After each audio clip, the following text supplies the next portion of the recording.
Boa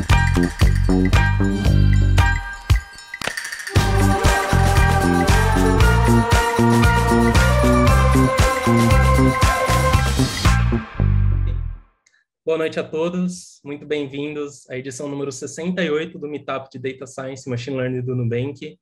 Meu nome é Vitor Goraieb, eu sou Data Scientist aqui no Nubank. Eu vou fazer uma breve autodescrição. Eu sou um homem branco, eu estou visível do busto para cima, eu estou com uma camisa preta com o logotipo do Nubank, eu tenho uma barba curta, cabelo raspado e um óculos preto. E ao meu fundo, eu tenho um fundo roxo do Nubank.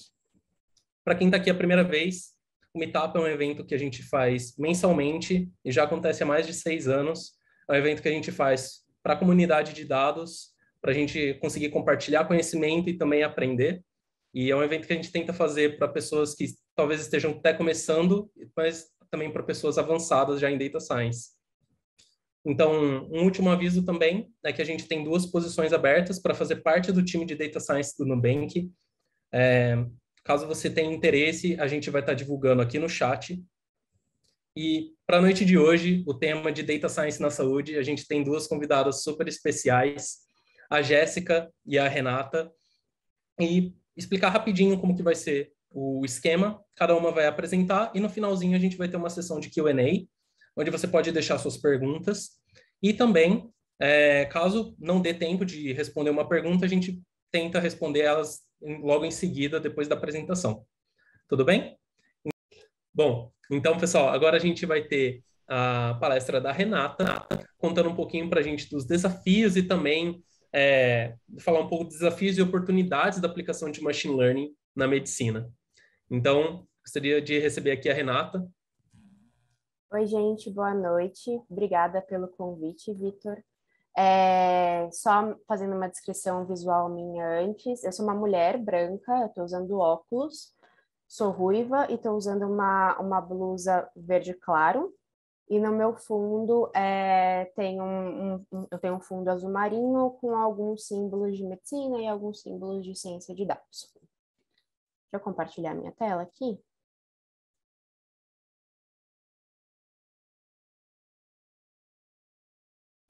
E aí, vamos lá. Hoje eu vou falar com vocês sobre alguns desafios, algumas oportunidades na aplicação de ciência de dados na área da saúde.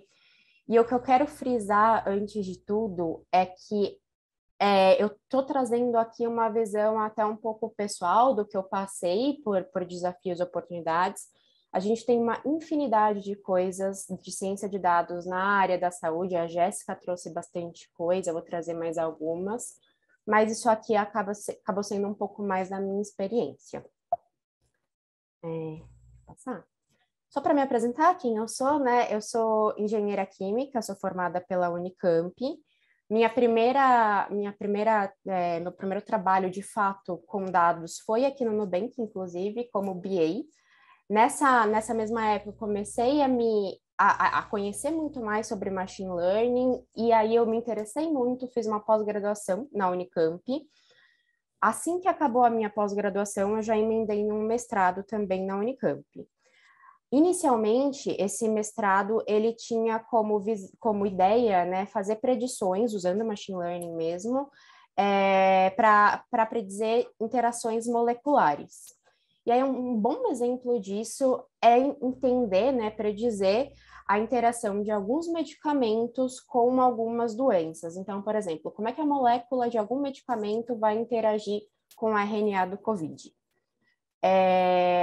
Ainda está em andamento esse mestrado. Eu comecei a dar aulas de ciência de dados também, mais ou menos nessa mesma época que eu iniciei o mestrado.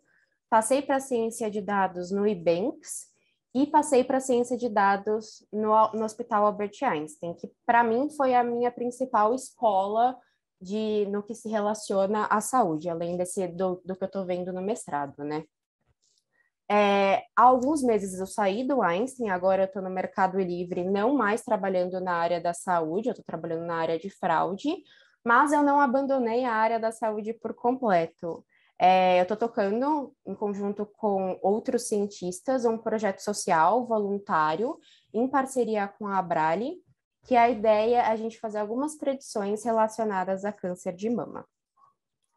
E aí, só falando um pouquinho do que a gente vai ver hoje, eu vou falar um pouquinho da medicina tradicional, vou falar um pouco dos 4 P's da medicina, que é dita aí como a medicina do futuro, um pouco de medicina preditiva, claro, aquisição de dados, a Jéssica falou um pouco das nossas dificuldades em dados, eu vou falar bastante também sobre isso, cultura data-driven na área da saúde, e aí eu já emendo no relacionamento médico-cientista, que a Jéssica também comentou, falar um pouquinho, bem rápido mesmo, de reconhecimento de voz, de população e da maldição da dimensionalidade. Quando a gente pensa na medicina, a gente pensa nesse fluxo mais tradicional, né? Que a gente sente algum sintoma, a gente recorre ao médico, e aí o médico, ele avalia as nossas comorbidades, ele entende se a gente tem alguma restrição para um determinado tratamento, mas se a gente não tiver, a gente recebe um tratamento generalizado. O que eu quero dizer com isso? Que se você não tiver essas restrições, você vai receber o mesmo tratamento que todas as pessoas que têm aquela doença vão receber, salvo algumas mutações genéticas que têm algum tratamento um pouco mais especializado, tá? E aí que vem uma nova medicina, que é dita medicina do futuro, ela já está há alguns anos aí, né, com esse mindset dessa medicina, que é o que a gente chama de 4 P's da medicina, ou também medicina de precisão, vocês vão ver os 2 termos por aí. O que ele aborda, né, no geral? A ideia é a gente ter alguns algoritmos preditivos para ver se você vai ou não vai desenvolver determinada doença ao longo da sua vida, antes de você desenvolver essa doença. Aí o paciente, ele passa por alguns tratamentos preventivos, então, por exemplo, foi detectado que você tem um risco super alto de desenvolver câncer de pulmão. Você vai passar por alguns tratamentos para você não desenvolver essa doença. Por exemplo, parar de fumar. Esses tratamentos, né, são bem personalizados mesmo, é bastante de acordo com o estilo de vida da pessoa, com a doença dela. E claro que isso conta muito com a participação do paciente, porque não adianta o médico dar um tratamento preventivo se o paciente ele não aderir àquilo. Quando a gente fala, né, em ciência de dados, nisso tudo, a gente vê que o cientista ele se encaixa muito nesse setor aqui, que é o de predição. O que foi visto, o que está sendo visto e muito estudado? Que alguns fatores afetam o fato da gente desenvolver ou não desenvolver determinadas doenças. Fatores esses, ambientais, então, se eu fumo ou não fumo, ingestão de nutrientes, exercícios físicos, gênero, idade, enfim. E alguns fatores genômicos também, que contribuem para o desenvolvimento dessas doenças. Eu trouxe aqui 2 artigos de milhares que existem, gente, porque isso realmente é um boom, né, da ciência de dados. O primeiro deles, ele fala de ele usa machine learning para prever a sobrevida de pacientes com câncer de mama, usando o sequenciamento do isoma completo, que é um exame genético que identifica algumas mutações ali, e ele usa um banco de dados chamado UK Biobank. Todos os biobanks, eles têm vindo com bastante força e eles são muito ricos, né, em questão de dados. Então, eles têm ali um perfil ali das pessoas, então tem, por exemplo, o gênero da pessoa, a idade, e também tem muitos exames genéticos dessa pessoa. E é por isso que ele é tão rico, porque a gente consegue fazer bastante coisa com ele. Ele ainda está muito na área acadêmica, né, porque é um banco de dados, esse UK Biobank, ele é de pessoas do Reino Unido, mas ele serve justamente para entender ali quais fatores genéticos vão te dar um score maior, por exemplo, para câncer de mama. E esse segundo artigo é um artigo também científico, né, bem recente. Ele fala sobre... A ideia dele é também usar machine learning para prever o status de saúde de um bebê, de um feto, que é o bebê ainda na barriga da mãe, usando um histórico de exames da mãe. Enfim, aqui na medicina preditiva tem muita coisa sendo desenvolvida. O ponto é que nem tudo são flores, a gente tem muitos desafios para enfrentar por aí. a gente tem alguns desafios que envolvem machine learning como um todo, e aí se eu trabalho em fraude, se eu trabalho com saúde, eu vou ver os mesmos desafios. Mas a gente também tem alguns desafios que são bem focados na área da saúde, e eu vou passar por cada um deles com vocês. Mas só para dar um overview, a gente vai falar um pouco da dificuldade de aquisição de dados, um pouco de variedade, que eu achei até engraçado, porque a Jéssica também colocou esse mesmo ponto, e um pouco da maldição da dimensionalidade. Dados. Na minha opinião, ele é o maior problema que a gente tem hoje em dia na área da saúde. Vou explicar o porquê. Isso foi o que eu passei, né? Muita coisa aqui que eu vou falar foi o que eu passei, mas também é muito discutido aí em alguns artigos. Primeiro grande problema é o problema mais básico que a gente tem. Quanto cientistas de dados, o que a gente quer, né? A gente quer fazer um modelo preditivo usando uma tabela, por exemplo. Aí eu estou falando muito mais de dados estruturados, tá, gente? Mas usando uma tabela. E essa tabelona aí com várias features das pessoas, dos pacientes, no caso, ela é uma composição de várias outras tabelas que a gente tem por aí. E a gente precisa juntar essas outras tabelas numa grande tabela para construir um modelo preditivo, para treinar e assim por diante. Qual que é o problema? Trazendo aqui para a nossa realidade do Brasil, e não é só o Brasil, isso é enfrentado por outros países, mas eu vou focar mais em Brasil, a gente faz coisas, a gente quanto paciente faz coisas em lugares diversos. Então, sei lá, se a gente está sentindo algum sintoma, a gente vai recorrer a uma clínica. E aí o médico manda a gente fazer alguns exames num laboratório. E aí, eventualmente, ao longo da nossa vida, a gente fica internado num hospital, e no meio disso tudo tem o plano de saúde, que tem ali todo um descritivo do que a gente passou, do que a gente tomou, enfim.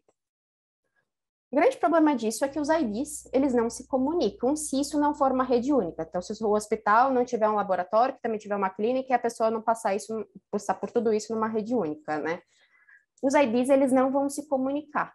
Então, como é que eu vou juntar essas tabelas se a minha chave de identificação não é única, né? Não é a mesma para todos os setores?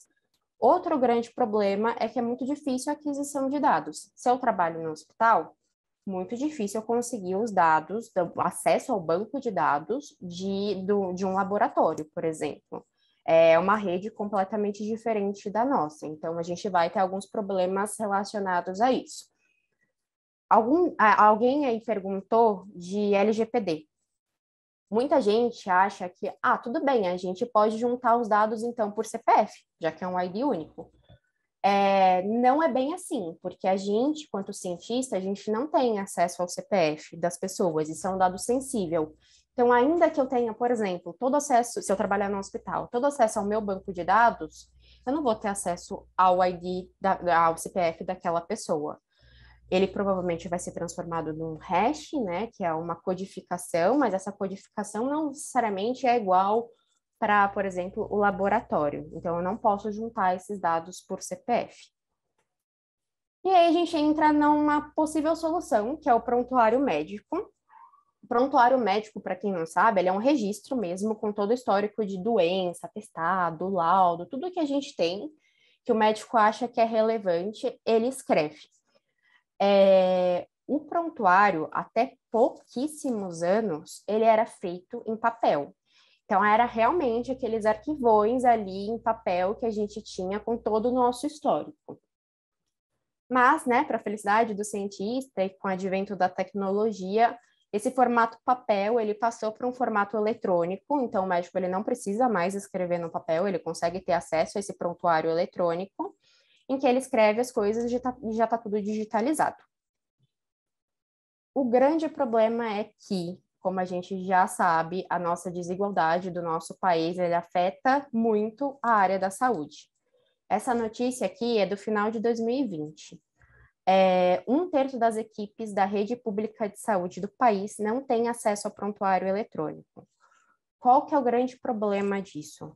Uma população que é tão rica no sentido de diversidade quanto a brasileira, para a ciência de dados, isso seria muito valioso, ter o dado de todo mundo ali, né, para a gente treinar algum modelo e predizer o score de risco, e até para os pacientes que chegam na saúde pública, eles também terem um score de risco. O ponto é que a gente não tem pelo menos 1/3 desses dados. Então, a nossa desigualdade aí afetando a saúde também. Mas ainda que, vamos supor que a gente está numa instituição de ponta e que a gente tem, sim, o prontuário eletrônico, já todo mundo usa, a gente não tem mais nada em papel. Qual que é o ponto? Quando a gente fala de prontuário eletrônico, o que o cientista pensa, né? A gente pensa num prontuário lindo. Então, tudo ali separadinho, em formas de coluna, o médico não precisa escrever nada em texto livre, né? Todas as informações já vão para uma tabela, e aí falando de novo de estruturados, dados estruturados, e a gente consegue fazer um modelo preditivo ali. O ponto é que a nossa realidade é um pouco diferente. O que muitas vezes acontece é que esse prontuário eletrônico ele é subutilizado do ponto de vista de análise de dados, tá, gente? Não é do ponto de vista médico. O médico consegue se entender muito bem com esse prontuário. Mas para a gente fazer uma análise, um modelo, alguma coisa mais profunda em relação aos dados, ele acaba sendo subutilizado porque os médicos, muitas vezes, o médico, quando eu falo médico, entenda-se por qualquer profissional da saúde, tá, gente? Muitas vezes eles usam o campo de texto livre mesmo para escrever tudo o que eles precisam escrever, e ótimo para eles, porque eles vão ter todo o histórico da pessoa, o próximo médico também vai entender o que eles estão falando e tá tudo certo. O problema é que, se a gente quisesse usar esse dado para alguma coisa, a gente teria que passar isso aqui, que é um dado não estruturado, por um NLP, para entender todo o contexto, entender tudo o que está sendo dito, e aí talvez passar por alguma. E aí, isso sim, na verdade, se transformar numa tabela para a gente fazer um modelo de predição de score de risco aí. Problema. Eu tenho que passar primeiro por um modelo de NLP para depois fazer um modelo final que eu quero. É modelo em cima de modelo, então é erro em cima de erro. E isso é bastante arriscado, né? Quando a gente está falando especialmente da saúde, que a gente precisa ser o mais certeiro possível. Eu queria explicar um pouquinho para vocês o que rola, né? Por que acontece essa subutilização em alguns casos. Em alguns casos, não existe uma cultura data-driven, e aí eu vou falar um pouco do relacionamento médico-cientista. Falta alguma personalização nos prontuários de acordo com a especialidade médica, e o foco do profissional durante uma consulta é o paciente. Vou explicar cada um desses pontos. Vamos falar primeiro dessa cultura data-driven do relacionamento médico-cientista. O que a gente quer, né? Vamos supor que a gente não tem os dados estruturados mesmo, a gente vai ficar em texto livre. A gente, quanto cientista, quer que esse texto livre seja o mais padronizado possível.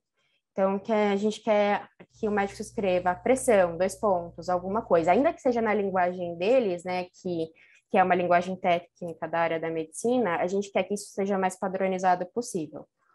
O ponto é que, como é que o médico vai saber da nossa necessidade se a gente não comunicar isso para ele? Então, a gente trazer esse profissional para dentro da nossa área, da área de dados, né? A gente tem que entender que o médico, para a gente, é a nossa área de negócio. Então, eles vão ser os nossos consultores, eles vão ser as pessoas que vão direcionar o nosso trabalho, falar, não, isso faz sentido, isso não faz sentido. Eles que são toda a nossa base de consulta, né? Então, trazer esses profissionais é bem importante para a gente. Mostrar os impactos do que a gente faz, né, dos estudos na área da saúde para a área médica, também é muito importante, porque a gente ganha esse profissional, a gente mostra para eles como é que isso vai facilitar, né, o dia a dia deles. Outro ponto, não só trazer o profissional, né, da saúde para a nossa área, mas a gente ir para a área da saúde também. Eu tenho um exemplo muito bom disso aqui, é o seguinte, vamos supor que a gente precisa fazer um modelo preditivo para prever algum score durante uma cirurgia. A gente tem todos os dados e o médico precisa desse score durante a cirurgia. Beleza, a gente faz um modelo preditivo ótimo, deu um resultado super bom. Como é que a gente vai disponibilizar esse dado? No meio da cirurgia, o médico vai parar a cirurgia, vai até um computador, vai olhar o dado, vai voltar para a cirurgia e aí ele vai tomar uma decisão? Vocês acham que isso é viável para ele? Ou será que o modelo corre o risco de ser super subutilizado por conta disso? Então, a gente entender como é que é a rotina dele, como é que é a realidade, o que é possível ele fazer, o que não é possível ele fazer, é um trabalho também do cientista e depende muito desse relacionamento, né, dos dois. E, por fim, as decisões, claro, têm que ser tomadas em conjunto. Então, quais dados a gente vai coletar? Qual métrica é mais importante para análise? Se eu der um risco muito alto para uma pessoa que não vai desenvolver aquela doença, será que eles vão intervir com um tratamento que é muito invasivo para aquela pessoa? Ou será que é melhor eu dar um score de risco maior, mesmo que a pessoa não venha desenvolver, porque se a gente não agir ali, vai ser muito pior para a saúde dela. Então, esse peso, né, de saber o que é melhor, o que é pior, vem muito da área médica e a gente tem que ter esse relacionamento com eles. Segundo ponto é a personalização. Existe uma falta de personalização em alguns casos do prontuário eletrônico de acordo com a especialidade médica. A gente falou que o nosso grande problema é ter fazer o NLP, né? Porque a gente teria um modelo em cima de modelo, não que seja um problema, a gente pode fazer isso, mas tem formas melhores da gente fazer aquilo, né? De ter o modelo final ali. Então, o que a gente quer são os dados estruturados. Mas qual é o ponto, né? A gente precisa fazer um formulário, precisa fazer um prontuário que seja fácil para o médico utilizar e que ele só preencha o que realmente é necessário. Por exemplo, para oncologia, a gente fala que é importante, os médicos falam, né, que é importante eles terem, por exemplo, data inicial no desenvolvimento daquela doença, data de metástase e assim por diante. Para a medicina fetal, é importante eles terem um histórico de pré-eclâmpsia da mãe, né, pressão arterial e assim por diante. O que adianta eu pedir para um oncologista preencher o histórico de pré-eclâmpsia, sendo que nem ele nem os cientistas vão usar isso? A gente tem que entender que a gente não quer gastar o tempo do médico com coisas que ninguém vai usar. Então, ter esse formulário mais personalizado é interessante e também depende do relacionamento médico-cientista, entender o que a oncologia precisa, entender o que a medicina fetal precisa e assim por diante. E aí, por fim, um grande ponto do porquê que o nosso prontuário é desse jeito, né, o eletrônico, eu acho que esse é um dos maiores pontos, vocês vão ler isso muito por aí, é que o foco do profissional durante uma consulta, ela deve ser o paciente. A gente não quer que o profissional, ele pare o que ele está fazendo, deixe de dar atenção para o paciente, para ele ir lá no computador e ficar escrevendo os dados do paciente. Para isso, a gente tem desenvolvido por aí, né? Tem alguns hospitais, inclusive, já usam, não tanto no Brasil, mas no exterior, o que a gente chama de reconhecimento de voz, né? Então, basicamente, explicando assim, bem alto nível reconhecimento de voz. A máquina, ela ouve tudo isso que a consulta, né, com o paciente, ela traduz tudo isso para texto, né? Isso aí ela usa algumas codificações numéricas, enfim. E aí ela também usa alguns modelos para fazer essa transformação, de entender o que a pessoa está falando para passar para texto. Existem alguns que eu vou falar aqui, mas também são brevemente. Eu não sou especialista nesse assunto, mas é o que tem sido mais estudado hoje em dia. Um deles é o Hidden Markov, que é um modelo probabilístico. Então, dado que você falou um fonema, qual é a probabilidade de um segundo fonema ser seguido desse primeiro que você disse? Redes neurais, claro, tem sido muito utilizado, e modelos híbridos, que é a junção, basicamente, desses dois, o Hidden Markov e de redes neurais, também tem dado bons resultados por aí. O que a gente tem que tomar muito cuidado aqui? Quando a gente fala tudo isso, né, de entender o que o profissional está falando durante uma consulta e passar isso para texto, a gente tem algumas quebras, né? A gente tem a fala para texto, o texto para contexto, então entender de fato aquele texto, né, fazer algum sentido, e do contexto para um dado estruturado. Ou seja, aquele contexto todo que eles estão falando, eu quero que eles traduzam isso para uma tabela, por exemplo. Então, sua pressão, nossa, sua pressão está de quanto? Sei lá, 9/6. Aí a máquina entende que está falando de pressão e está falando que está 9/6. Vou colocar isso numa tabela. Esse desenvolvimento todo ainda não na verdade, está bem longe de ser perfeito. Esse é o nosso objetivo principal, onde que a gente quer chegar, mas a gente ainda tem bastante chão para caminhar em relação a isso. Ainda que fala para texto esteja um pouco mais bem consolidado, essa questão de texto para dado estruturado, num contexto todo que envolve medicina, ainda tem muita coisa para percorrer. Segundo ponto, o que isso, né, diferenciaria da gente ter um médico lá escrevendo tudo? Porque, teoricamente, um médico escrevendo tudo, a gente tem um texto. E aí a gente teria, se a gente tivesse uma NLP bem interessante, a gente teria um dado estruturado. O ponto é que, muitas vezes, pelo médico dar atenção para o paciente, esses dados ele acaba, na verdade, não escrevendo algumas coisas que podem ser importantes para o ponto de vista de dados, né? E aí a gente acaba perdendo algumas informações, porque o foco dele está em outro, que é o paciente. Então, ter toda essa junção, né, do que ele fala e tudo mais, e depois até o médico pode conversar sozinho com a máquina e dar mais dados para ela, isso tudo faz a gente ganhar bastante no quesito de quantidade e variedade de dados. E aí, o segundo ponto que eu vou falar, que é bem mais rapidinho, é a variedade, né? Para a gente atingir os 4 P's da medicina, antes de mais nada, a gente precisa ter alguns cuidados em relação ao nosso dado. Machine Learning, né, no geral, ele identifica padrões de treino para predizer alguns dados para uma pessoa que chega. Então, eu vou lá, identifico padrões, e quando chega um paciente, eu pego esses dados do paciente e dou alguma resposta para ele, por exemplo, o score de risco, baseado nos padrões que ela aprendeu, né, que a máquina aprendeu. Se a gente treina um modelo para determinadas populações com determinados padrões, não necessariamente a gente consegue aplicar esse mesmo modelo para outras pessoas, outra população com outros padrões. Bom exemplo disso é esse estudo de caso, que ele fala, ele entende, né, ele entende se o crescimento fetal do bebê, né, na barriga da mãe, ele tem alguma relação ali com as questões étnicas. E a conclusão é que sim, tem. Então, o bebê de uma mulher negra tem um tamanho padrão diferente de um bebê de uma mulher branca.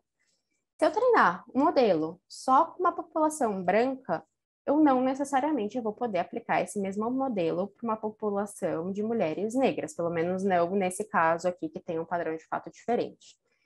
Esse é um viés que a gente fala de viés de amostra, né? A gente tem que tomar, quanto cientista, a gente tem que tomar muito cuidado com todos os tipos de vieses. Esse é um deles que a gente sempre precisa ter em mente para, quando a gente for coletar os dados, tentar coletar de uma população super diversa, ou então entender que esse modelo vai ser aplicável somente para aquela população. E, por fim, vou falar aqui de maldição da dimensionalidade. Também é um outro problema de machine learning no geral, não somente focado na área da saúde, mas o que é a ideia da maldição da dimensionalidade, né? A gente aprender, né, a partir de um espaço de características com alta dimensionalidade, ou seja, muitas features, requer uma quantidade muito grande de dados, então requer uma quantidade muito grande de pacientes, para que exista ali várias amostras com as mesmas combinações de valores distintas, né? Eu gosto bastante dessa imagem porque ela fala muito bem do que a gente está falando. Esses dados aqui, vamos supor que cada imagenzinha dessa é um paciente e o X1 é uma feature. Você vê que os dados, eles estão super ligadinhos, então eles estão super densos. Se a gente amplia o número de features, vai para 2 features, os dados já começam a ficar mais esparsos. Se a gente vai para 3 features, os dados ainda vão estar bem mais esparsos.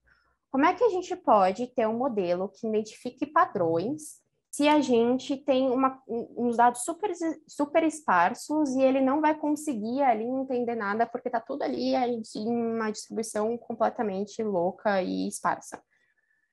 Isso acontece muito na área da saúde. Por quê? Esse aqui, gente, é o resultado de um hemograma. Hemograma é o exame mais básico que a gente tem. Olha a quantidade de informação que a gente tem dentro de um hemograma. É muita coisa. Então, acaba que a gente, como um cientista, se pega numa sinuca de bico, né?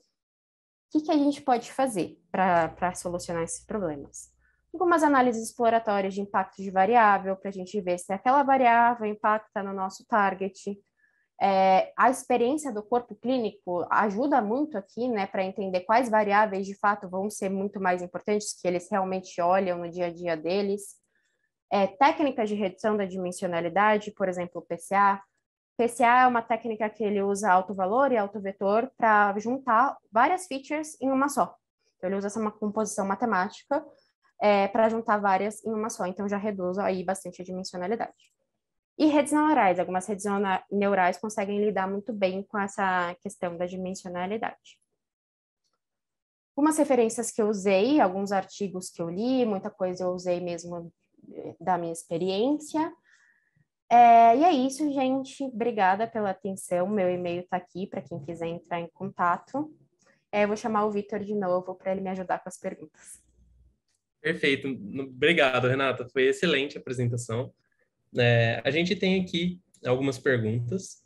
A Cristiele Vieira, ela perguntou se é possível fazer predições no ambiente médico com bases nacionais. Então, eu imagino aqui que ela esteja perguntando se dá para fazer algum modelo, por exemplo, predição de diabetes, com a Pesquisa Nacional da Saúde. Então, dados mais Super, genéricos. super, na verdade. O que eu uso, inclusive, no projeto voluntário que eu participo, são dados do SUS. Qual que é o problema? Primeiro, a extração de dados do SUS já é super complexa. Se vocês derem uma pesquisada, vocês vão ver que o formato de arquivo do SUS é bem único, enfim. Segundo, a junção de tabelas ali também vai ser super complexa, porque apesar de ser do mesmo sistema, os IDs às vezes não se comunicam. Mas a gente tem as bases do SUS disponível, elas são públicas, então qualquer pessoa consegue ali coletar. Só vai ser um pouco difícil nessa questão ali de dados, mas questão de dados, sim, dá super para fazer. Boa, bem legal. Aqui a gente tem uma pergunta do Murilo Batista, se Data Science, imagino na saúde, tem alguma parceria, alguma interface com as indústrias farmacêuticas. Muitas vezes tem, às vezes a própria indústria farmacêutica, ela tem data scientists lá dentro. Uma coisa que tem se visto muito que essas indústrias elas têm feito parcerias também com a academia, né? Então, com pesquisa e tudo mais. Essa questão que eu comentei com vocês de predição de molecular, né, de interação molecular, a indústria farmacêutica tem muito interesse nisso e está vindo muito forte no mercado, então sim, tem. Boa. E aqui a gente tem uma pergunta do Jefferson Norberto, que ele pergunta qual a maior referência nacional de data science no ambiente médico no Brasil e no mundo. Imagino que alguma pessoa ou empresa. Difícil. Essa pergunta é bem complexa, porque no Brasil tem se estudado muito e cada setor é um setor. Por exemplo, no ambiente hospitalar, o Einstein, que foi o hospital que eu trabalhei, ele tem uma equipe de Big Data enorme, super potente. Existem alguns laboratórios também que fazem muita pesquisa, e ali o arquivo que eles têm é super rico também, porque eles têm exames de muitas pessoas. Em âmbito mundial, a Johns Hopkins tem bastante força nesse âmbito de ciência de dados na área da saúde. A Stanford também tem bastante força nesse mundo. Ah, que legal. John Hopkins, bem famosa, aliás, por conta da pandemia. Pois é. Aqui a gente tem uma pergunta do Diego Cruz, que ele pergunta se o diagnóstico dos pacientes são considerados dados sensíveis.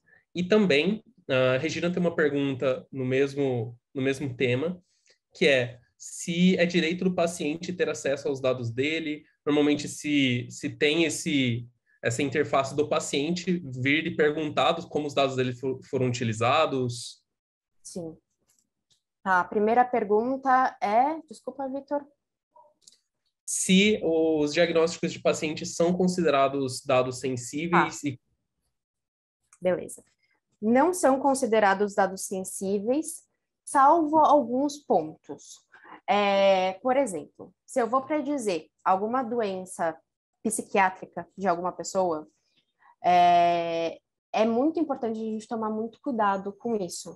Então, a gente não identificar essa pessoa de forma nenhuma.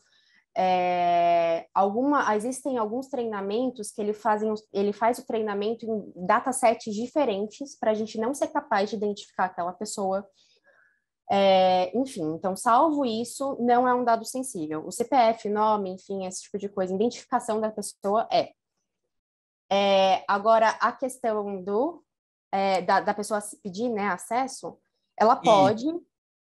Não existe um órgão tão bem estipulado de regulamentação aqui no Brasil em relação a isso, mas sim, ela poderia, e é aí que vem muito da medicina, da gente tentar fazer modelos preditivos que sejam muito explicáveis, porque quando a gente fala de saúde, não só tem a parte toda sensível da gente entender, né, que é muito importante que a gente dê o diagnóstico correto, então por que a gente está dando aquele diagnóstico, mas também por conta da pessoa mesmo entender o que está acontecendo com ela. Mas hoje em dia no Brasil não tem um órgão tão bem regulamentado em relação a isso. legal. O Murilo Neves, ele pergunta aqui se os estudos e modelos que acontecem dentro das redes dos hospitais, se tem alguma parceria entre eles para compartilhar conhecimento ou fica mais localizado para cada empresa. No geral, fica bem localizado para cada empresa faz o seu. Eu não conheço nenhum tipo de parceria. O que pode acontecer, eu não conheço também, mas poderia acontecer, é um laboratório que tem uma especialidade diferente, né, de um hospital, eles terem uma parceria ali entre eles. E claro que o setor privado também pode coletar, né, dados públicos, então dados do SUS que estão disponíveis aí para todo mundo. Então, justamente desse último ponto dos prontuários, a gente tem uma pergunta aqui da Priscila e também da Priscila que ela pergunta como que é mais ou menos esse dataset de prontuários médicos no Brasil, como que é a forma de acessar esses dados. Tá. Falando do SUS, tá? Porque a gente tem o dataset das empresas privadas. Do SUS, especificamente, tem no site do governo, e são vários datasets, vão ter dados de ambulatoriais, vão ter dados hospitalares, vão ter vários separadinhos, um por cada tema. Se vocês pesquisarem, isso está super bem consolidado, tem até Kaggle sobre isso, usando dados do SUS. E aí tem muita coisa, né? Os dados vêm estruturados, não vem em forma de texto, nem nada disso. Vem cheio de codificação, então, óbvio, cada doença vai ter um código, mas ao mesmo tempo, cada etnia também vai ter um código, e toda essa codificação também existe em bases aí, vocês conseguem achar isso. Ah, bem legal. E o Alexandre Alves, ele pergunta aqui justamente qual a maior dificuldade em fazer uma ETL que puxa esses dados do DataSUS? E também a gente tem uma pergunta que ela também está relacionada ao DataSUS, que é como lidar com a ausência de certos resultados nessa base. Então, acredito aqui que ele perguntou a questão de não ter o resultado de um hemograma, por exemplo. Então, a primeira em relação a uma ETL, e segunda, a falta de resultados. Tá. Primeiro, em relação à ETL. Quando a gente está falando de saúde pública, o que às vezes acontece, eu não estou generalizando aqui, mas é algum dos casos, existe uma falta de interesse do setor público, né, da gente fazer isso. Então, por que o SUS não tem uma ETL muito melhor do que existe? Porque não foi necessário até agora, porque não houve interesse, não houve incentivo financeiro, enfim. Claro que uma pessoa poderia se voluntariar, fazer isso. No nosso projeto, inclusive, que a gente está fazendo voluntário, a gente está tentando criar ali uma ETL para tentar disponibilizar alguns dados, então sim, é possível, apesar da dificuldade, porque o formato dos dados são completamente diferentes, enfim, não é uma missão fácil. Mas tem esse ponto de cada um vai ter que fazer do jeito que consegue, né? Então, se você está interessado em estudar aquilo, você vai ter que fazer do jeito que ali você consegue. O segundo ponto é se a gente não tem algum dado, infelizmente não tem muito o que fazer. O que a gente pode fazer, né? Se a gente lida com missing e a gente precisa daquele dado, a gente pode usar algumas técnicas de preenchimento. Então, preenchimento pela média, pela mediana, alguma técnica mais robusta, tipo o KNN Inputter, que ele ali busca o padrão do que você é, né? E busca um padrão semelhante para imputar uma média dos dados de pessoas parecidas com você. Mas não tem como a gente coletar um dado que está faltante. Entendi. E eu acho que, para finalizar aqui, o Nulover, ele pergunta como que é o relacionamento dos profissionais da saúde com os modelos?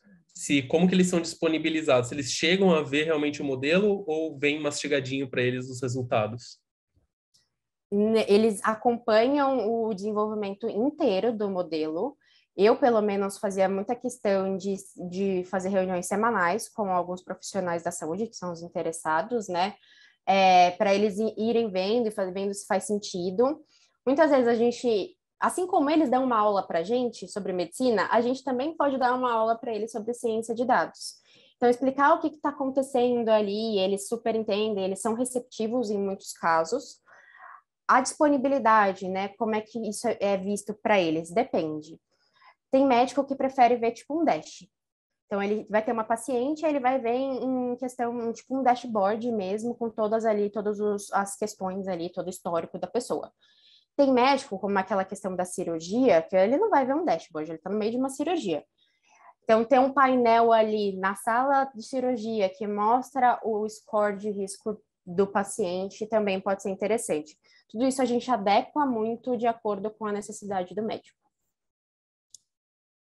Perfeito. A gente tem mais algumas perguntas aqui, mas para não ficar tantas perguntas, caso você queira responder offline, a gente vai deixar aqui.